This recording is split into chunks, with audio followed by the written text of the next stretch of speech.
भगवान की जब कृपा होती है तो कभी धर्म की सच्चाई को जानने का अवसर मिलता है। मुसलमानों के बीच में लगातार कई वर्षों से हम जा रहे हैं और भारतवर्ष में एक नई प्रथा का प्रारंभ किया मैंने कि जब जगत गुरु शंकराचार्य भी मुसलमानों के बीच में जाकर के उनके प्रेम को समझ सके और इस्लाम की सच्चाई को जान करके इस्लाम को सारी दुनिया में एक इंसानियत का सबसे बड़ा पाठ सिखाने वाला धर्म मानने के लिए लोगों को समझावे।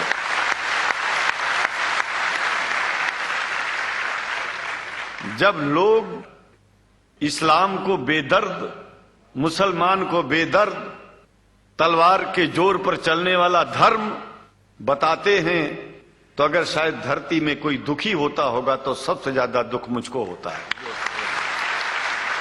ये न सच्चाई है और न कभी ये सच्चाई हो सकती है। जिस इस्लाम ने पहला कलमा ही कुरान शरीफ का ये बताता है कि नहीं है इबादत के काबिल सिवाय परमात्मा के और कोई, ला इलाहा इल्लल्लाह मोहम्मद रसूल अल्लाह। भला आप बताइए, वेदों का रस निचोड़ करके मोहम्मद साहब ने परमात्मा की इबादत करके परमात्मा के पैगाम को एक ही कलमे में दे दिया। इससे बड़ा ग्रंथ दुनिया में और क्या हो सकता है। अगर कुरान के पहले कलमे को ही पढ़ करके हिंदू अपने धर्म का पालन करना चाहे तो उससे बड़ा धर्मात्मा शायद कोई नहीं होगा। कुरान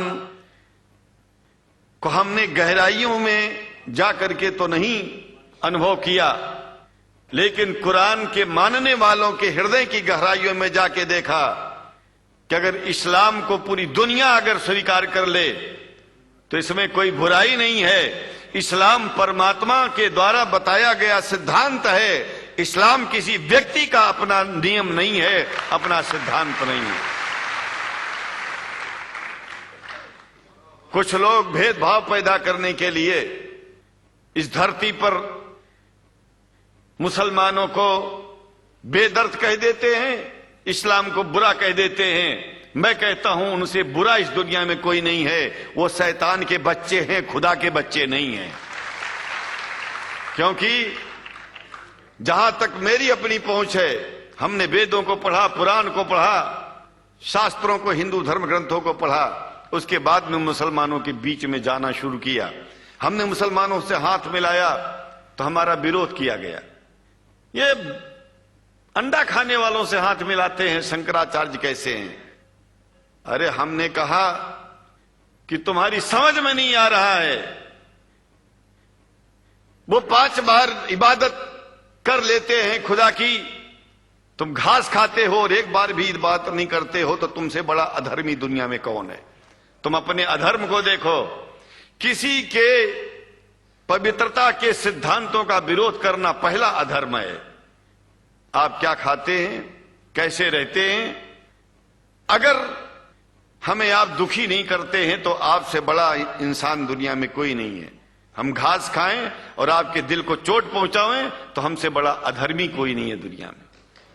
कहने का तात्पर्य सिर्फ एक है कि मैंने ये अनुभव किया है कि ये मैं एक बात जो मैंने देखा है, आप लोगों से जो प्रेम मुझे मिलता है, लोग पूछते हैं कि आप मुसलमानों में क्यों जाते हो, आप तो शंकराचार्य हो।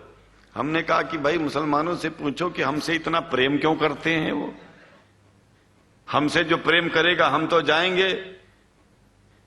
कहा फिर क्या हम प्रेम नहीं करते क्या। हमने कहा कि हम तो तुम्हारे बीच में पैदा हुए और तुम मुसलमानों से प्रेम नहीं करते, इसलिए हम तुमसे प्रेम नहीं करते। मैं आप लोगों के बीच में आकर के एक बात बताता हूं। कुछ समय से हिंदू धर्म के नाम पर कुछ संस्थाएं हिंदू मुसलमानों में भेद पैदा करने के लिए कुछ ऐसा कार्य किया जिसकी वजह से आम हिंदू, सीधा साधा हिंदू बेचारा जान ही नहीं पाता है इस्लाम क्या है और सनातन धर्म क्या है। सनातन धर्म और इस्लाम में कोई भेद नहीं है और हिंदू धर्म तो कोई धर्म ही नहीं है। सनातन धर्म धर्म है और शायद जो संस्कृत का सनातन शब्द है, अगर किसी भाषा में उसको इस्लाम कहा जाए तो कोई बुरी बात नहीं है। इस्लाम और सनातन में कोई भेद नहीं है, क्योंकि परमात्मा एक है, परमात्मा सबका है। ये संदेश ऋषियों मुनियों ने दिया और यही संदेश परमात्मा का भेजा हुआ संदेश स्वयं हमारे मोहम्मद साहब ने इस पैगाम को हमको दिया। तो हम भेदभाव क्यों करें? यहां पर भारत का मुसलमान, एक बात बिल्कुल मैं स्पष्ट बता रहा हूं आपसे, अगर भारत का मुसलमान सो गया तो भारत सो जाएगा। इसलिए भारत को जगाना है तो मुसलमानों को जागते रहना पड़ेगा।